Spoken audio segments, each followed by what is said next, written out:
Be ready, 10 seconds to go.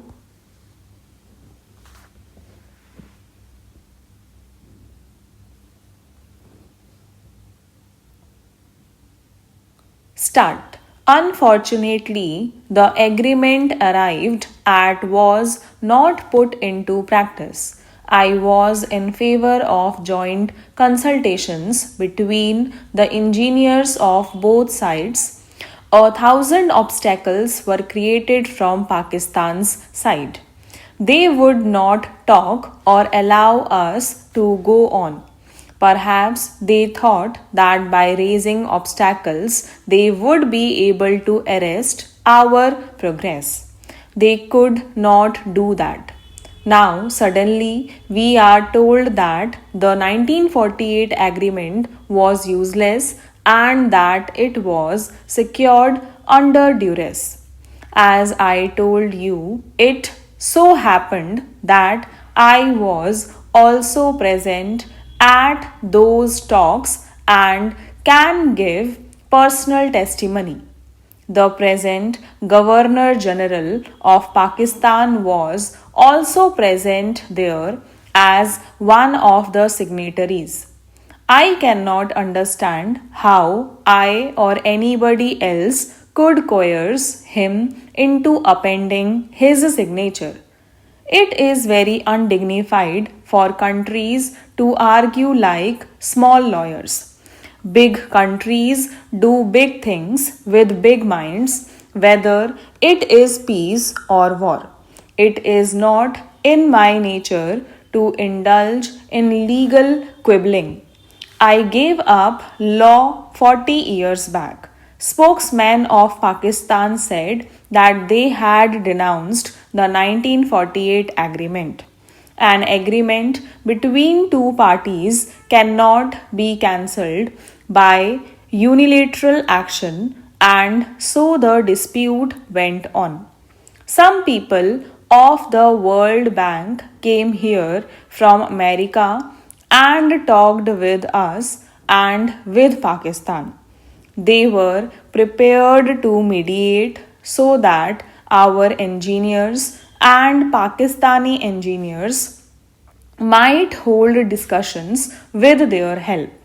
This was what we had been saying from the very beginning, that our engineers and theirs should hold joint consultations because there was sufficient water for all. So we accepted the World Bank's proposal and said that we were ready if they could make them agree to joint consultations between the engineers.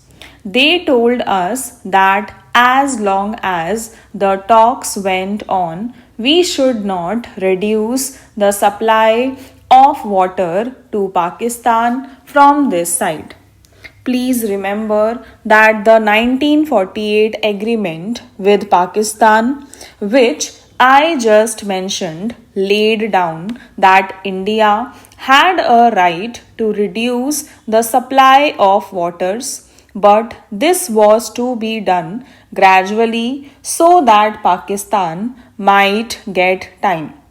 Sufficient time was given and years passed. We had thus a right to reduce the supply of water. Still, we agreed to the World Bank's suggestion not to reduce the supply as long as the talks went on. It was not envisaged at that time that this arrangement was meant for all times. We thought that the talks would go on for 5 or 6 months and would come to some conclusion. We hoped that the result would be helpful, so taking everything into consideration, we accepted the suggestion for the duration of about 6 months.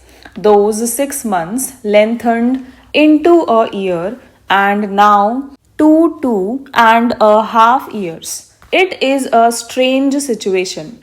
Talks which are held with Pakistan go on lengthening so much that there does not seem to be any end to them. I get sick of this. I want a decision this way or that. The World Bank people put forward a proposition of their own about 3 or 4 months ago. It is clear that they had no authority to force us. As mediators, they had merely a right to put forward a suggestion. It was for us to accept or reject it. They put forward a suggestion when they thought that our direct talks were not going to yield any result. Their scheme more or less provided for a division of the rivers of the Punjab. Pakistan was to take the waters of some rivers and we were to take the waters of some other rivers. That is, there was no doubt that we were to get all the waters of our side. But they laid a very great burden on us. We were asked to give financial aid to Pakistan so that she might construct new canals from other rivers to get more water. They did not clearly specify the amount, but they indicated a very large sum.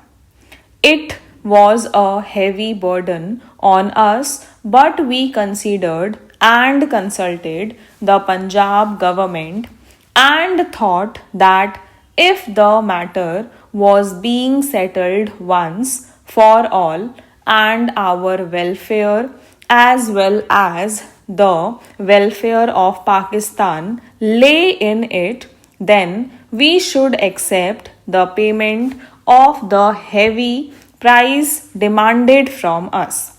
So we wrote to the World Bank within a few days that we accepted the basic principle put forward by them, and though it imposed a very heavy burden on us, we were prepared to pay this price so that the matter might be settled peacefully and we could go on with our work in our country in peace.